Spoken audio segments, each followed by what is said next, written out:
ये सारी चीजें देख के ना जाकिर भाई की एक बात याद आती है कि जब आप घर से निकलते हो ना, आप ऐसे चिर के निकलते हो, कभी भी वो सीधा कपड़ा नहीं निकलता, चिर के निकलते हो। और उसके बच्चे जितनी सिलाई करने की कोशिश कर लो वो कपड़ा वैसे नहीं रहता।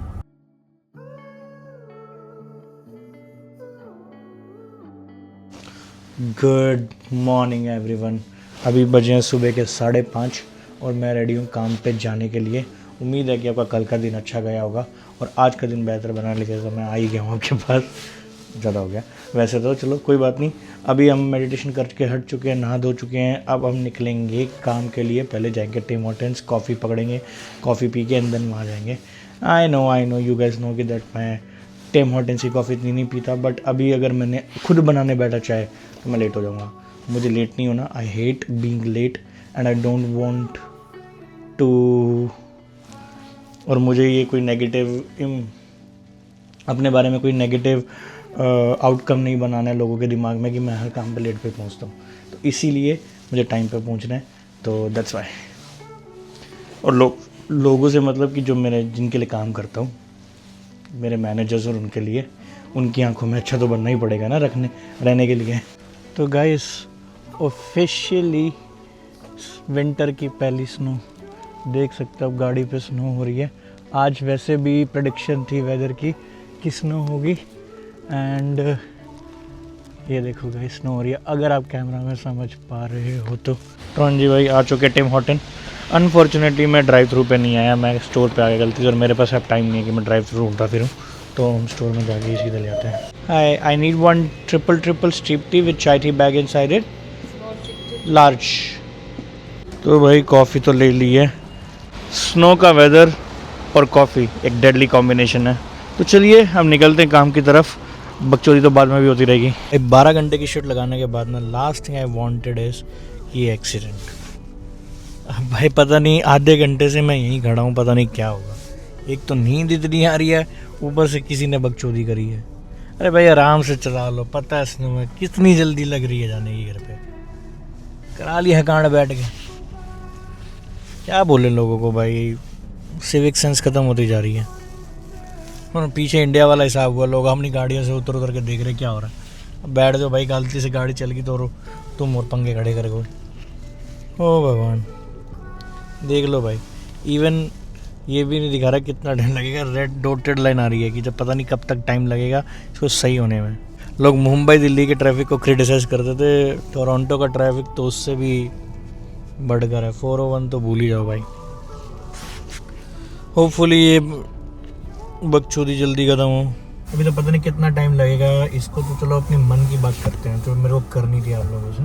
आज ना सुबह मैं अपने पापा से बात कर रहा था, वी वर डिस्कसिंग कि 4 साल हो गए हैं कि मैं अभी तक नहीं आया हूँ। इन 4 सालों में क्या नहीं हुआ है। घर बन गया है, शादियाँ हुई हैं, बहुत चीज़ें मिस की हैं, बहुत इवेंट्स मिस किए हमने। एंड कहीं ना कहीं ये सारी चीज़ें देख के ना जाकिर भाई की एक बात याद आती है कि जब आप घर से निकलते हो ना, आप ऐसे चिर के निकलते हो, कभी भी वो सीधा कपड़ा नहीं निकलता, चिर के निकलते हो। और उसके बच्चे जितनी सिलाई करने की कोशिश कर लो वो कपड़ा वैसे नहीं रहता, उस कपड़े के धागे अलग अलग ही रहते हैं। सिमिलरली जब हम यहाँ आते हैं तो हम बहुत सारी चीज़ें मिस करने ही वाले हैं, no matter what, and this is a part of moving out. और हम चाहे कितना जोर लगा लें उस चीज़ को समेटने के लिए, कुछ ना कुछ चीज़ों से छूटेंगी। जैसे कि मेरे केस में मैं 4 साल हो गए मुझे यहाँ पे, मैं अभी तक इंडिया नहीं जा पाया, because they also wanted to see me, I also wanted to see them. क्या कह सकते हैं। एक और बात याद आती है जाकिर भाई की, वो कहते हैं कि कहाँ के हैं हम, ना इंडिया के रह गए ना कनाडा के रह गए, कुछ बीच के से ही हैं, इंडो कैनेडियन ही होके रह गए। समझ ही नहीं आता कि कहाँ के हैं। एंड समझ नहीं, एक चीज़ है कि यार जो मेरे दिमाग में चल रही है, all this for what man,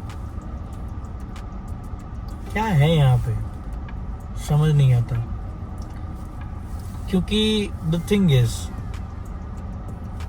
हम यहाँ पे जो काम कर रहे हैं, हम जितना हार्डवर्क हम यहाँ कर रहे हैं, सिमिलर लेवल पे इंडिया में भी वही लोग हार्डवर्क कर रहे हैं। डिफरेंस क्या है, स्टैंडर्ड ऑफ लिविंग क्या है। इंडिया में जो स्टैंडर्ड ऑफ लिविंग है उनकी इनकम वहाँ पे सपोर्ट कर जाती है, हमारा जो स्टैंडर्ड ऑफ लिविंग है उसके लिए हमारे यहाँ पे उतनी इनकम होती है कि 1.5-2 लाख, तो हमें इंडिया के कंपैरिजन में वो ज़्यादा ही दिखती है हमेशा। डिफरेंस ये है, यहाँ पे असली ग्रोथ पता क्या है, Tier 1 जॉब्स में। और हम क्या कर रहे हैं, टीयर 2 या टीयर 3 जॉब्स। टीयर 1 जॉब में तो हम आ ही नहीं पाते हैं। अगर 1 लाख बच्चा इंडिया से यहाँ आ रहा है, उसमें से कोई 1% होगा जो टीयर 1 जॉब कर रहा है, जिसमें highest level of skill set चाहिए। एंड वो स्किल सेट आएगा कहाँ से, कैसे आएगा, किसी को नहीं पता, बिकॉज अवेयरनेस ही नहीं है मार्केट में। हमारे बंदे आगे बढ़ने नहीं देते हमें, कौन बताएगा। ऐसा वो तो ऐसे प्रिटेंड करते कि कहीं हमसे खो ना जाए, बस ये आ गया तो फिर हमारे इंडियंस के पास क्या रह जाता है, एक ऑप्शन, बिजनेस। मैंने सिक्योरिटी की है काफ़ी ऑफिस बिल्डिंग्स के अंदर, एंड बड़े से बड़े ब्रांड उस ऑफिस बिल्डिंग के अंदर है। I hardly see Indians over there, क्योंकि वो टीयर 1 जॉब्स है जहाँ पे अच्छी पे होती है, अच्छा सब कुछ होता है, अच्छा इंफ्रास्ट्रक्चर दिया जाता है आपको, और हमें उस टीयर 1 जॉब का कभी एक्सेस मिला ही नहीं है। हम वही टीयर 2 टीयर 3 जॉब में हो गए रह गए। जब आप घर से वो 3 सूटकेस लेके निकले थे, जब एयरपोर्ट की तरफ जा रहे थे, क्या आपने सोचा था कि हम यहाँ पे आके ऊबर कर रहे होंगे, हम यहाँ पे फैक्ट्री की जॉब लगेंगे? I am not demeaning any job, but क्या आप वो सोच के आए थे? नहीं ना। हम सारे यहाँ पे ना सिर्फ भेड़ चाल के अंदर आ गए। एक बंदे ने कुछ किया, सारे बस उसी के नक्शे कदमों पे चल रहे हैं, कोई आउट ऑफ द बॉक्स सोच नहीं रहा। इवन इंक्लूडिंग मी, मैंने भी नहीं सोचा। मुझे तो अब रियलाइज़ हो रहा सारी चीज़ें, जब मैं डॉट्स कनेक्ट करने की कोशिश कर रहा हूँ कि अच्छा ये सारी दिक्कतें हैं। Nobody knew. इवन एक क्या प्रीमियम गोल होता है सभी के पास, पीआर हो जाए, पीआर हो जाए। पीआर होने के बाद भी क्या डायरेक्शन है किसी के पास? पीआर होने के बाद कौन सा तुम्हें टीयर 1 में जॉब मिल रही है? वही टीयर 2 टीयर 3 में धक्के खा रहे होते लोग पीआर के बाद भी। ऐसा तो है नहीं कि कोई अलग अपॉर्चुनिटी खुल के आ जाती है पीआर के बाद।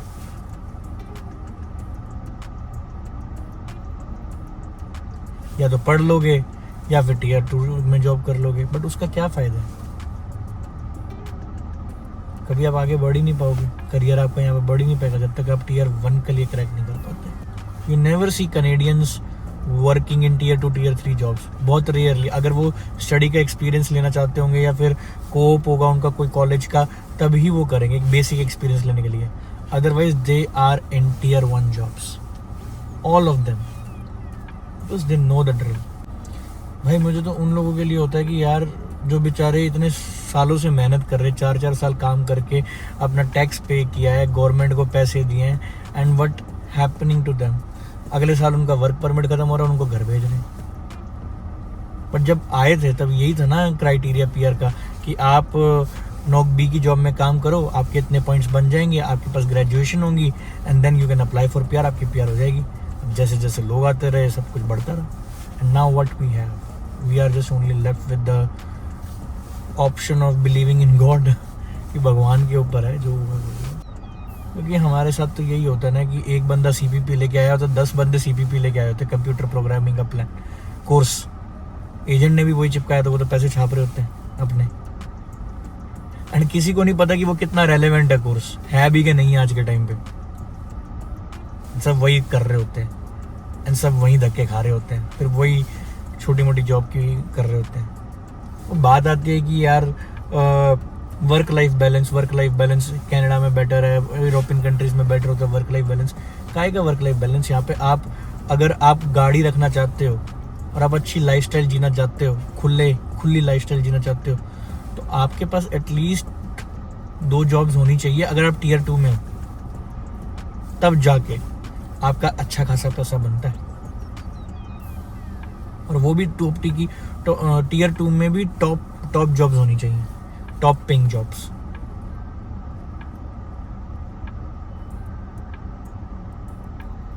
वर्क लाइफ बैलेंस क्या, 18 घंटे काम कर रहे हैं यार यहाँ पे बच्चे, अपनी फीसें निकालने के लिए, अपने घर के खर्चे निकालने के लिए, लोन्स पे ऑफ करने के लिए, जो इंडिया से इतने बड़े बड़े लोन्स चक के लेके आए हैं सारे। आई डू बिलीव कि हार्ड वर्क करने से हो जाएगा, बट हमें स्मार्ट वर्क करना ज़रूरी है। इसका सोल्यूशन ये है कि हमें अवेयरनेस लानी पड़ेगी, हमें ढूंढना पड़ेगा कि वो टीयर 1 में कैसे जाया जाए। जब तक हम वो टीयर 1 में क्रॉस नहीं करेंगे ना, हम टीयर 2 से टीयर 1 की जॉब फील्ड में नहीं जाएंगे ना, तब तक हम बस बेसिक और मिनिमम पे जीते रहेंगे, हम आगे नहीं बढ़ पाएंगे। इतना तो मैं फॉर श्योर शॉर्ट कह रहा हूँ आप लोगों को।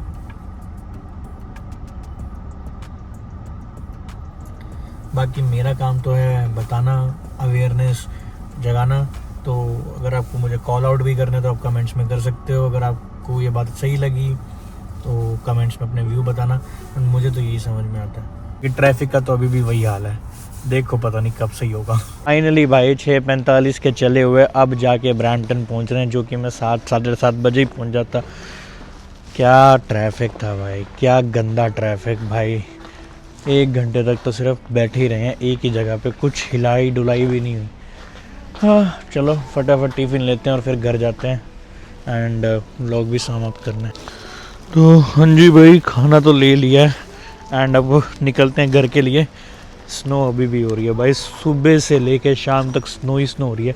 आज ही सारी पड़ेगी क्या? 6 महीने बाकी हैं भाई, अभी तो ऐसे निकलने वाले। थोड़ा तो मुंह में चली गई स्नो मेरे, थोड़ा तो राहत दे दो भाई। इस व्लॉग में इतना ही। अगर आपको ये व्लॉग पसंद आया तो like comment share and subscribe कर देना। And bye bye, take care, शबा खैर, कीप स्माइलिंग। हंसते रहो, खेलते रहो, मुस्कुराते रहो और इन्जॉय करो लाइफ को, एक ही लाइफ है भाई। मिलते हैं कल के व्लॉग में।